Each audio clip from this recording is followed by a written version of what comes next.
Start today with Sam Caniglio. Hey, Coach. So your regular season finale is upon you, and then obviously the real season kind of starts with the postseason. In your coaching tenure, you've had success in the postseason. There's no doubt about that. So, what does it take for a team to get hot at the right time and make that run in the postseason? A little bit of luck.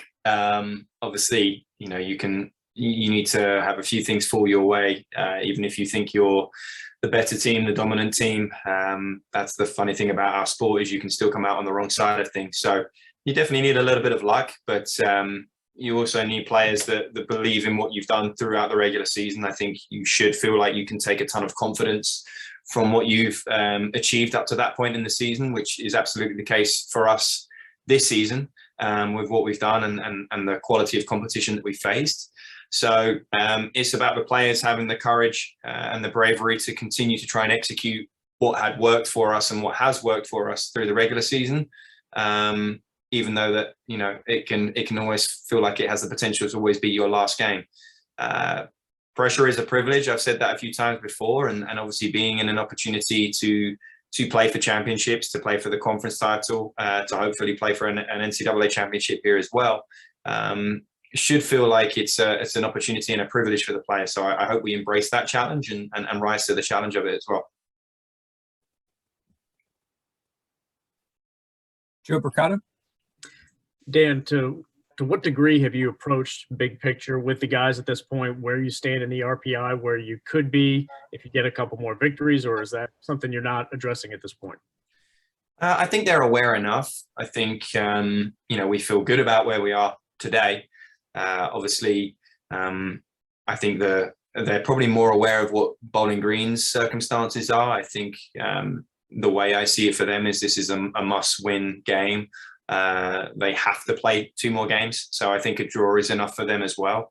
But I think given where they are in the RPI, should we beat them, I think they'll have a hard time getting in as an at-large at that point. So they're aware of what's at stake for Bowling Green, which I think should be enough at this stage for them to understand that we need to be up for that and ready for that quality of competition. We're looking at it with a number of things in mind. It's our 10th and final regular season home game. We're undefeated at home. We want to finish that part out. I think if we win the game on Thursday, not only am I convinced we'll be an at-large at that point, but I think we make it a great case for at the very least getting 1 home game. And then again, we want to win a conference tournament here. We want to give ourselves the best opportunity to do that, and to ultimately see if we can get back into that top 16 conversation and be seeded in the national tournament. So we're looking far more at what's in front of us and what's still to achieve than making sure that we squeak into the national tournament. I think the objectives and the ambition of this program is far bigger than just simply making the NCAA tournament. Back to Sam. Bowling Green is entering this match with pretty much an identical record as your guys, and pretty good form as well. You guys are playing quite well also. So I guess what kind of challenge will Bowling Green present to you guys? I think a very similar one to the spring. They're quite a unique team in the way that they set up as far as their formation and some of the things they do tactically. I'm yet to face anyone in my career that does it the same way they do. So it always means the scout is a little bit longer and the preparation is a little bit more, takes a little bit longer on the pitch as well, just to recognize some of those adjustments that we'll have to make. But yeah, I think there's a lot of similarities, not just in personnel, but in what they've done tactically with their team comparative to the spring. So to an extent, we'll have some familiarity. But inevitably, this is a really, really hard-working team that's very much bought into what their identity is. And first and foremost, we have to make sure that we compete. And I think we fell short of that in the first 15, 20 minutes of the first game that we played with them last spring. That ended up being enough on the day, and couldn't get the equaliser after we played well in the second half. And then again, a close game, but a good performance we felt away in the second contest in the spring. So we still feel like we owe them one, and we want to come out on top in the game on Thursday.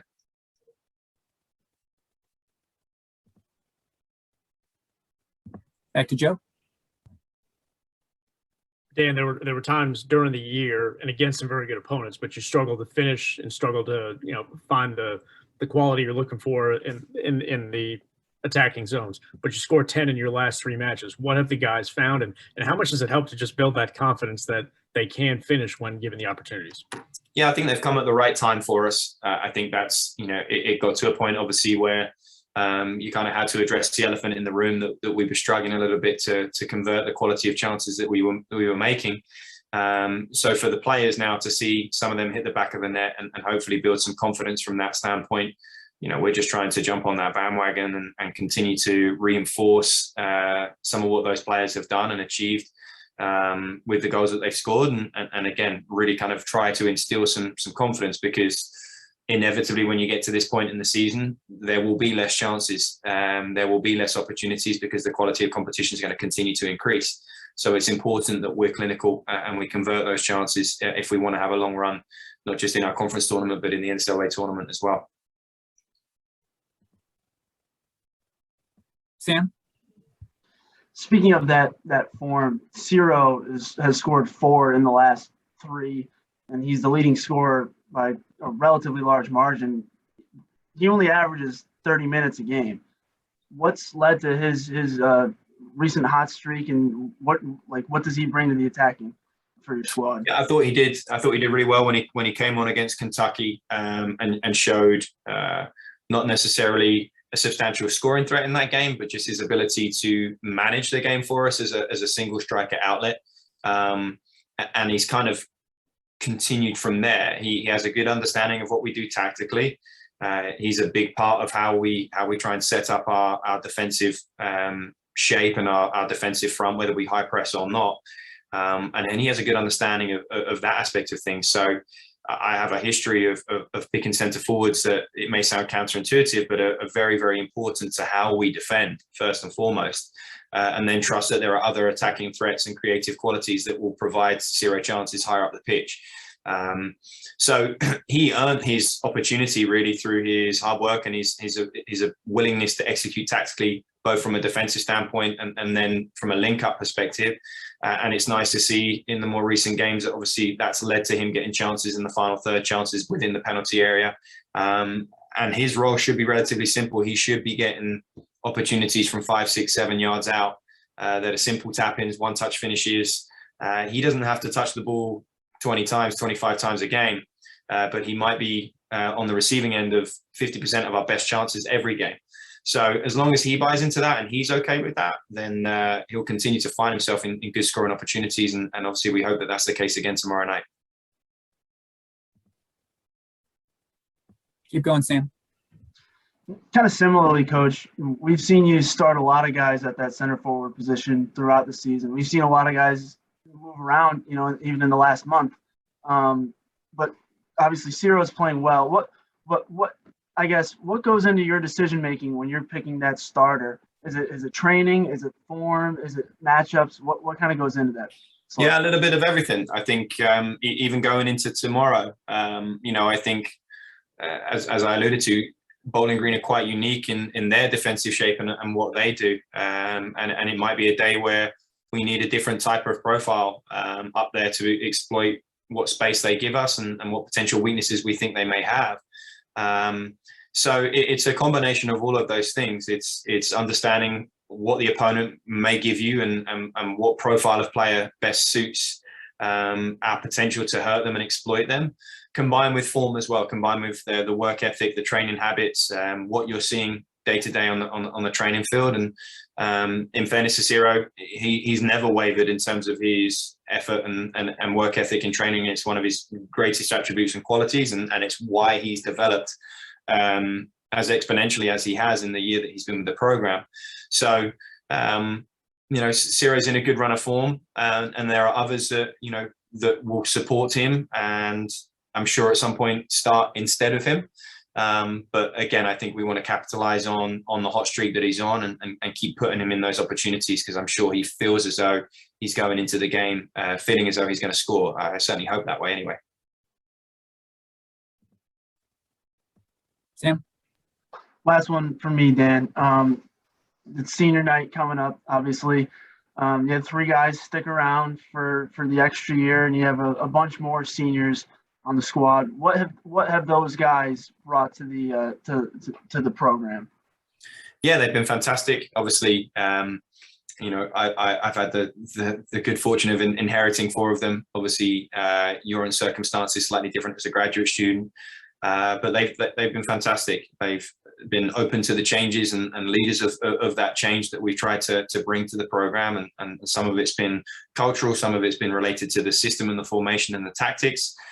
So for that to happen late into their collegiate careers and to have a new head coach, yet to be as open-minded as they have been to some of what we've adapted to and adopted since my arrival, has made my life really easy, quite honestly. So there's a lot of natural leadership qualities to those 4, quite honestly. Obviously, Nick Mano doesn't have quite the role in terms of the minutes that he plays, but he still does a fantastic job in terms of his work ethic, his attitude, what he brings from a cultural perspective. He comes up every day and is incredibly professional with how he conducts himself. So leaders don't necessarily always wear the captain's armband.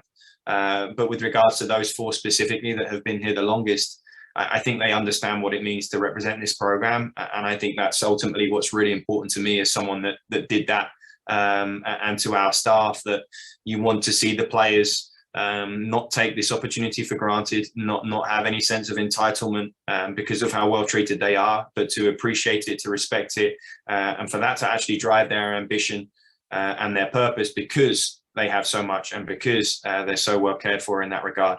And those 4 specifically, and your since they've come in, have all done a fantastic job. I think the ultimate message is, this doesn't have to be senior night. This doesn't have to be your last game at Dick Delesk. What can we do between now and the end of conference play to make sure that we're here again in the NCAA tournament, and you're leaving playing in an NCAA tournament, and hopefully a win at home to finish is always really, really important as well.